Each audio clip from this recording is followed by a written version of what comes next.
Révision, quantité de matière.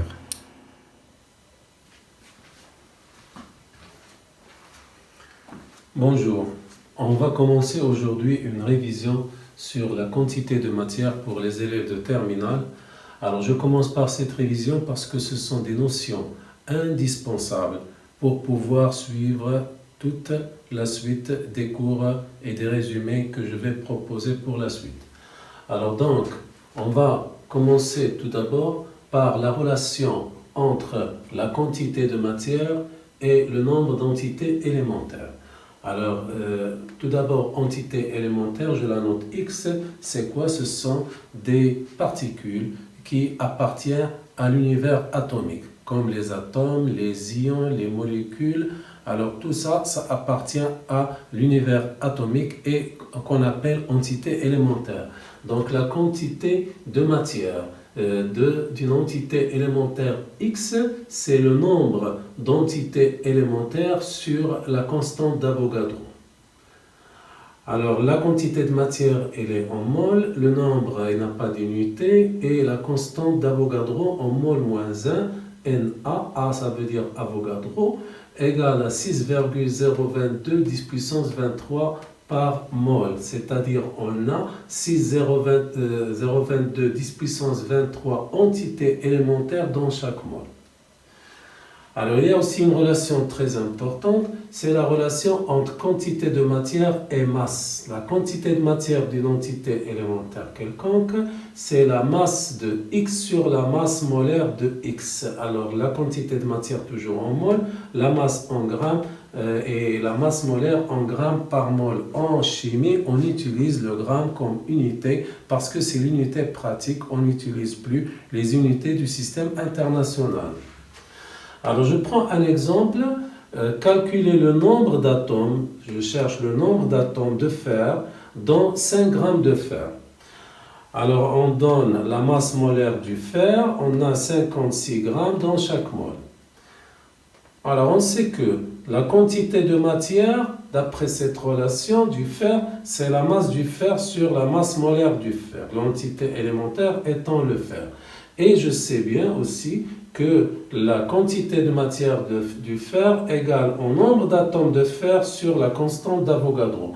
Donc de ces deux relations, je peux déduire facilement le nombre d'atomes de fer, c'est la masse du fer fois la constante d'Avogadro sur la masse molaire. Lorsque je fais le calcul, la masse c'est 5 grammes, la constante d'Avogadro c'est 6,022 10 puissance 23, la masse molaire c'est 56, je trouve que j'ai un nombre de fer énorme, c'est 5,38 10 puissance 22 atomes de fer dans 5 grammes de fer. On va parler ensuite de la densité. Alors, c'est quoi la densité? La densité d'un corps A par rapport à un autre corps qu'on appelle corps de référence. C'est la masse volumique du corps A sur la masse volumique du corps de référence. Alors, étant donné que je fais un rapport entre les masses volumiques, la densité n'a pas d'unité. Alors, pour le corps de référence, si c'est un corps solide, ou si je cherche la densité A, c'est un corps solide ou liquide. A étant un corps solide ou liquide. Alors le corps de référence sera l'eau. Et la masse volumique de l'eau est toujours près de 1000 grammes par litre. À peu près 1000 grammes par litre. Alors si c'est un gaz, le corps A est un gaz, alors le corps de référence sera toujours l'air. Et la masse volumique de l'air est à peu près égale 1,3 g par litre, étant donné que c'est un gaz, ça va changer avec la température et la pression, mais en moyenne, ça reste toujours proche de 1,3 g par litre. Donc, si je cherche la densité d'un corps solide ou un corps liquide, je prends comme corps de référence l'eau. Et si je cherche la densité d'un corps gazeux, je prends comme corps de référence l'air. Alors, avec la relation de densité, on sait que la quantité de matière, c'est la masse sur la masse molaire. Mais la masse, c'est quoi? C'est la masse volumique fois le volume sur la masse molaire. La masse volumique d'une substance X étant la densité de cette substance fois la masse volumique du corps de référence. Donc, je vais changer ρ de x, je vais la remplacer par d de x fois ρ du corps de référence, ça dépend du corps de référence qu'on va prendre, fois le volume du corps x sur la masse molaire. Donc c'est une relation aussi utile de quantité de matière. N, on peut la prendre tout simplement, N égale à d ρ v sur grand M, mais sachant bien que ρ étant ρ du corps de référence. On va prendre un exemple. Calculer la quantité de matière d'éthanol, C2H5OH, que l'on trouve dans 50 ml d'éthanol, c'est-à-dire de ce liquide. Sachant que sa densité, la densité d'éthanol par rapport à l'eau, puisque c'est un liquide, c'est 0,8. Et je donne les masses molaires du carbone, d'hydrogène et de l'oxygène. Alors j'applique directement la formule. La quantité de matière d'éthanol, c'est D fois ρ du corps de référence, étant donné que l'éthanol est un liquide, je vais prendre comme corps de référence l'eau, fois le volume d'éthanol que j'ai, 50 ml, sur la masse molaire. Alors la densité qu'on nous donne, c'est 0,8.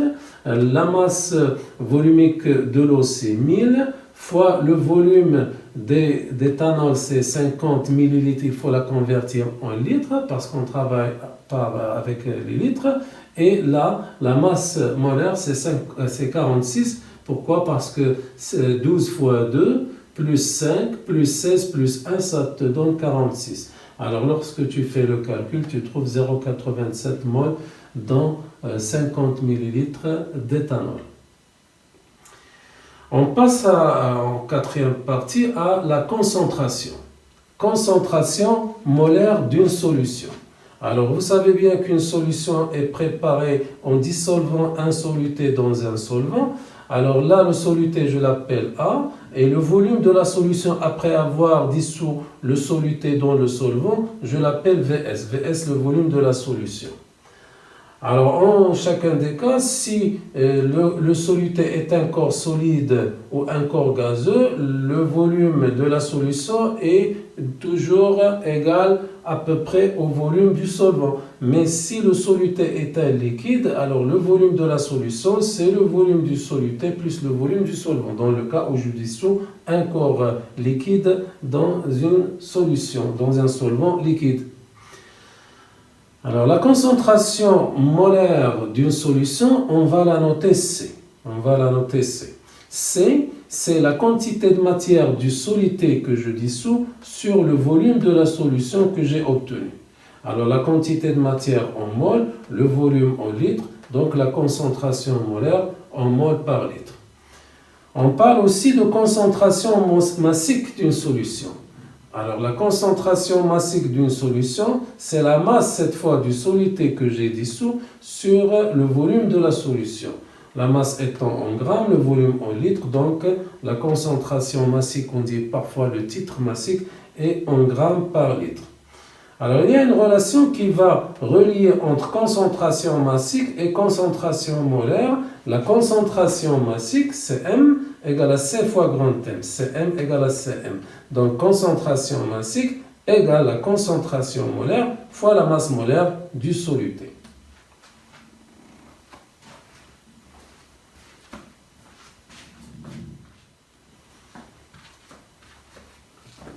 Concentration d'une espèce dans une solution. Alors, vous savez bien que lorsqu'on dissout un soluté dans une solution, alors dans la solution, il y a plusieurs espèces chimiques qui se trouvent dissoutes. Alors, par exemple, parmi ces espèces chimiques qui se trouvent dans la solution, il y a une espèce X. Par exemple, si je dissous du chlorure de sodium NaCl dans l'eau, alors dans la solution va se trouver les ions Na+ et Cl-. Alors là, j'ai une espèce que je note de façon générale X. Alors là, pour noter la concentration effective d'une espèce qui se trouve effectivement dans une solution, j'utilise cette notation entre crochets. Donc la concentration d'une espèce X qui se trouve dans la solution et la quantité de matière de cette espèce sur le volume de la solution. Alors, c'est la même chose. Ici, on a les moles et les litres. Et la concentration, ici, c'est une concentration molaire en moles par litre. Alors, il y a quand même une grande différence entre concentration d'une espèce qui se trouve dans une solution et concentration molaire d'une solution. même si c'est la même formule, mais ce n'est pas la même signification. La concentration molaire d'une solution, c'est la quantité du soluté que j'ai mis au départ sur le volume de la solution que j'ai obtenu. Mais par contre, cette concentration que je peux appeler aussi concentration effective d'une espèce dans une solution, c'est-à-dire la concentration effectivement de l'espèce dans la solution, c'est la quantité de matière de l'espèce qui se trouve dans la solution à cet instant divisé par le volume de la solution. Parce qu'une espèce peut voir sa quantité de matière varier au cours du temps, donc sa concentration dans la solution peut varier aussi. Alors on va prendre comme exemple, on dissout 10 g de sulfate de fer 3, le sulfate de fer 3 qui a pour formule Fe2 SO4 3 fois, parce que ça c'est 3 plus fois 2, ça fait 6 plus, et là c'est 2 moins fois 3, ça fait 6 moins, et il est neutre électriquement. Alors on se propose de calculer la concentration massique de la solution et en déduire sa concentration molaire. Alors ça pour la solution. Et après, une fois qu'on a dissous ce corps dans la solution, sachant que la solution n'est pas saturée, il va se former les ions Fe3+, et les ions SO4-, et je vais chercher la concentration effective des ions Fe3+, et SO4-, dans la solution. Alors on commence par la concentration massique. La formule, c'est la masse sur le volume de la solution. La masse que j'ai pris du soluté, le soluté étant le sulfate de fer 3, c'est 10 sur 0,5 litres. Ça va nous donner 20 grammes par litre. La concentration molaire, c'est la concentration massique sur la masse molaire, parce que Cm égale à Cm. Concentration massique, c'est 20, et la masse molaire, alors pour le fer, c'est 56. C'est 56 fois 2. Alors 3 fois le soufre, c'est 32, et l'oxygène, c'est 16. On a 4. 4 fois 16. Alors si tu fais le calcul, tu trouves que la concentration molaire de la solution, c'est 5, 10 moins 2 mol par litre. Alors on arrive à calculer maintenant la concentration des ions Fe3+, et SO4-, dans la solution. J'écris l'équation de dissolution. La dissolution du sulfate de fer 3 dans l'eau nous donne 2, parce que là j'ai 2 ions Fe3+, plus 3 ions SO4-, aqueux, c'est-à-dire solvatés dans la solution. Donc d'après cette équation de dissolution, je vois bien que une espèce Fe2 SO4 3 fois me donne 2 espèces Fe3+. Donc ça sera la même chose pour les concentrations. La concentration des ions Fe3+, c'est 2 fois la concentration molaire de la solution. Donc si je multiplie ici par 2, je trouve 0,1 mol par litre. De même, pour les ions SO4-, une espèce me donne 3, donc c'est 3C. SO4-, c'est 3C. 3 fois 5, ça fait 15, 10 moins 2, c'est-à-dire 0,15 mol par litre. On va s'intéresser maintenant au gaz. Alors pour les gaz, il faut bien savoir l'équation d'état des gaz parfaits, la célèbre équation PV égale à nRT. Alors ça, c'est pour un gaz parfait. Et un gaz réel ne peut être considéré comme gaz parfait s'il est loin des conditions de liquéfaction, de température et pression. S'il est loin d'être liquide, s'il est loin des conditions de liquéfaction, tu peux le considérer à peu près comme gaz parfait. Donc, dans le cas où je peux considérer le gaz comme gaz parfait, je peux appliquer la formule PV égale à nRT. Alors, P, c'est la pression du gaz, et la pression en système international, elle est en pascal. Mais on utilise le plus souvent l'atmosphère, et un atmosphère égale à 101 325 pascal. C'est à peu près 100 000 pascal qui est à peu près le bas. 10 puissance 5 pascal, c'est le bas. Donc l'atmosphère, elle est proche du bas, mais en une valeur très précise, c'est 101 325 pascal. Alors le volume du gaz, il est en système international en mètres cubes, mais on utilise le plus souvent le litre. Donc 1 mètre cube, c'est 10 puissance 3 litres, c'est 1000 litres. Alors ici, la température, c'est ce qu'on appelle la température absolue, en mode grand T. J'ai la relation T égale à θ. plus 273,5. T, c'est la température en Kelvin. Θ, c'est la température en degrés Celsius. Et donc, pour convertir des degrés Celsius en Kelvin, il faut ajouter 273,15. Bien sûr, N, c'est la quantité de matière en mol. Et R, c'est ce qu'on appelle la constante des gaz parfaits. Alors, cette constante, elle a deux valeurs selon les unités des différents paramètres que tu vas utiliser. Alors, si tu utilises l'atmosphère, le litre, les mols et les kelvin, tu vas prendre comme valeur de R 0,082. Alors là, si on te donne 0,082, il faut donc prendre la pression en atmosphère, le volume au litre, bien sûr la quantité de matière en mol, toujours la température en Kelvin. Et si on travaille dans le système international, on va vous donner 8,314 joules, mol moins 1, Kelvin moins 1, mais le joule c'est quoi? C'est un système international, c'est le pascal fois mètre cube. C'est-à-dire dans ce cas, il faut utiliser la pression comme unité pour la pression le pascal et comme unité pour le volume le mètre cube. Alors pour les gaz parfaits, on parle du volume molaire. Le volume molaire, c'est quoi? C'est le volume d'une mole. Alors il faut remplacer N par une mole. Si je remplace ici N par une mole, je trouve que le volume molaire, c'est RT sur P. Et en général, on le donne en litres par mole. La quantité de matière d'un gaz. La quantité de matière d'un gaz, c'est le volume du gaz sur le volume molaire. Et on utilise aussi la densité d'un gaz par rapport à l'air, bien sûr. La densité d'un gaz par rapport à l'air, c'est la masse molaire du gaz sur 29. Alors, c'est les principales relations qu'il faut connaître pour les gaz. On va voir un exemple. Alors, l'exemple, calculer la masse de dioxygène et diazote N2 contenu dans un cube rempli d'air de côté A égale à 5 cm à la température 25 degrés et sous la pression 1 atmosphère.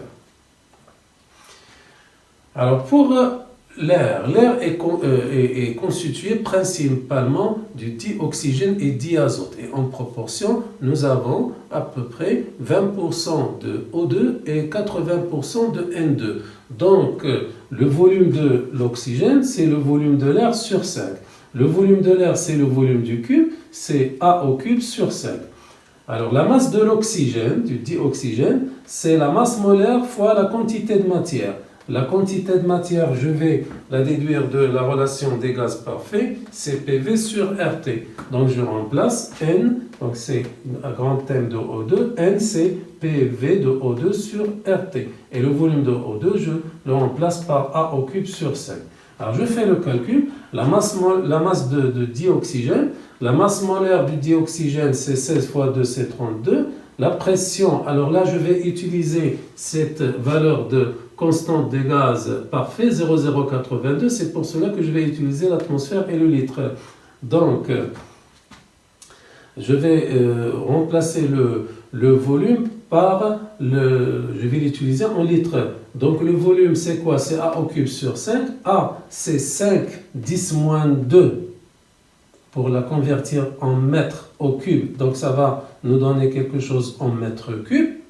Et le mètre cube est 10 puissance 3 litres. Comme ça je convertis en litres. Et je divise bien sûr par 5. Alors là R c'est 0,082. Et la température, c'est 25 plus 273,15.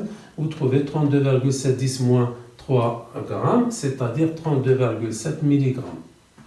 Pour le volume de diazote, le diazote, c'est le 4/5 du volume de l'air. C'est toujours 4/5, 80%. Donc c'est 4/5 A au cube.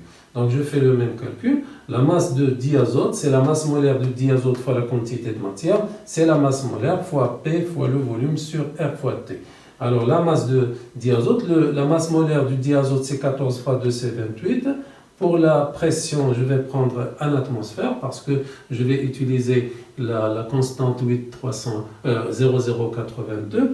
Donc pour le volume c'est 5 10 moins 2 au cube avec un 10 puissance 3 pour la convertir en litre que je multiplie par 4 sur 5. La R 0,082 et la température 25 plus 273,5 pour la convertir en Kelvin, et le tout, ça me donne 115 mg.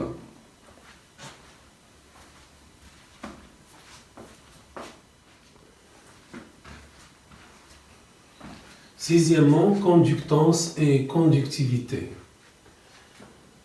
La conductance.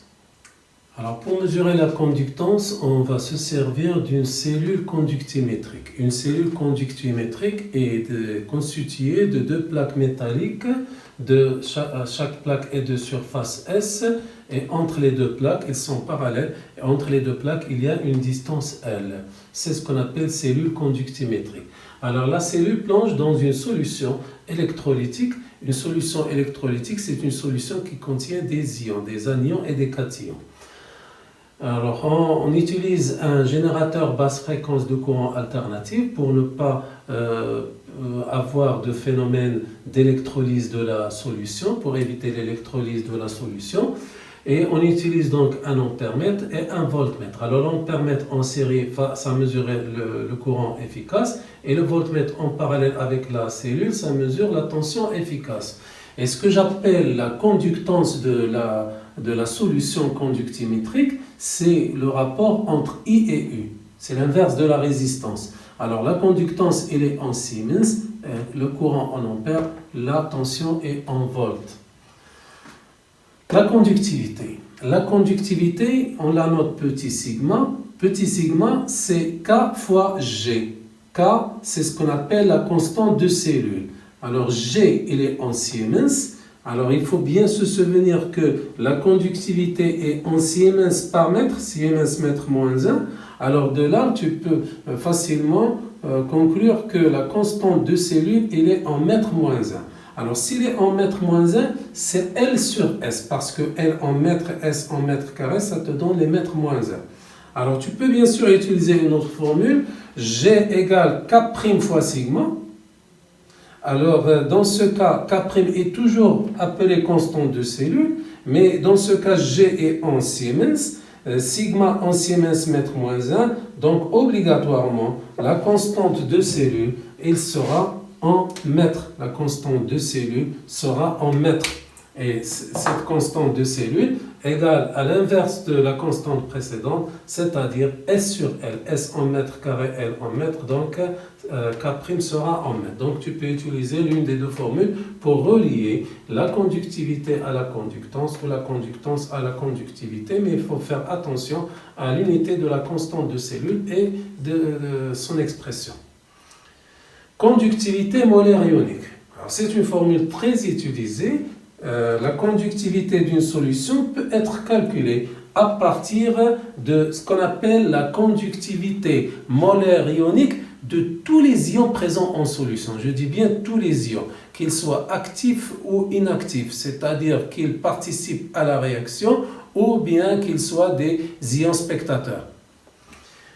Alors, la conductivité d'une solution, c'est la somme sigma depuis I égale à 1 jusqu'à n étant le nombre des ions présents, tous les ions présents, de lambda qu'on appelle conductivité molaire ionique d'un ion XI fois sa concentration. Chaque ion, sa conductivité molaire ionique multipliée par sa concentration.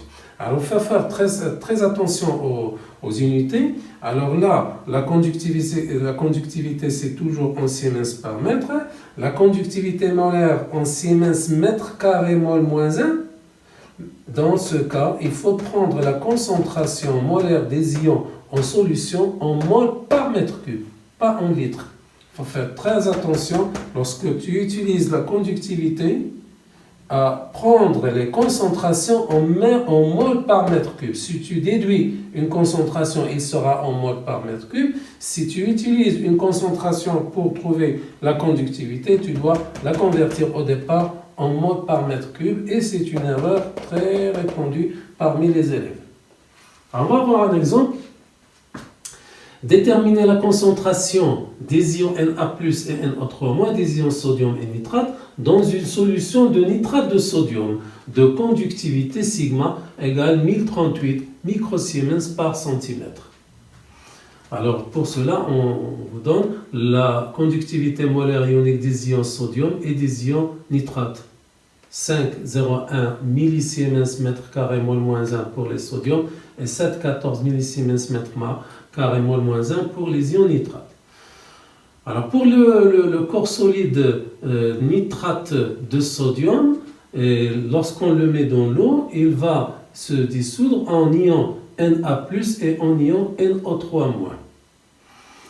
Alors, on a sigma, la conductivité d'une solution, c'est lambda, donc les ions présents sont les ions Na+, et NO3-, lambda des ions Na+, fois sa concentration, plus lambda des ions NO3- fois leur concentration.